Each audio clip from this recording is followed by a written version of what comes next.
The story of Sydney's shark arm case began on April 25, 1935, when fisherman and businessman Bert Hobson caught a large tiger shark off the coast of New South Wales. Hoping it would attract paying visitors, he donated the shark to the Coogee Aquarium Baths, where crowds gathered to watch the massive predator swim in its tank. 4 days later, after being disturbed by smaller sharks, the tiger shark suddenly became agitated. Before the eyes of dozens of horrified spectators, it vomited a rat, a bird, and then a human left arm, still remarkably intact.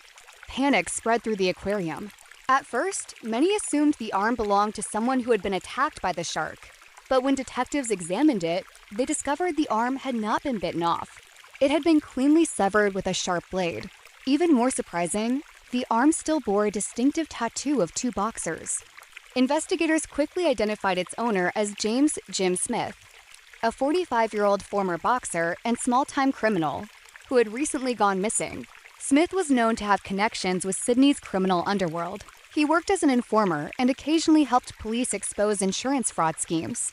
Those activities had earned him dangerous enemies. The investigation soon focused on two men. The first was Patrick Brady, a skilled forger and longtime associate of Smith. Witnesses reported seeing Smith drinking with Brady just before he disappeared. According to testimony, the two had spent the evening heavily intoxicated before leaving together.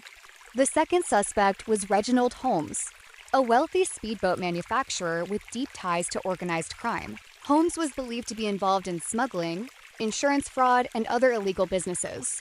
Police suspected Smith had begun blackmailing Holmes after learning too much about his criminal operations. Just when detectives thought they were closing in, the case became even stranger. Before Holmes could fully cooperate with investigators, someone fired shots at him while he was driving across Sydney Harbor in his speedboat. Astonishingly, Holmes survived the attack and managed to escape. Later, police questioned him again. He appeared willing to testify and hinted that he could reveal the truth behind Smith's disappearance.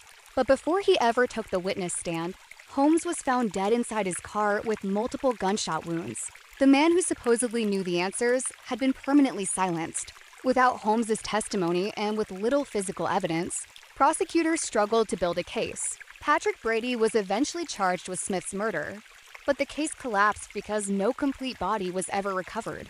Under Australian law at the time, proving murder without a body was extremely difficult.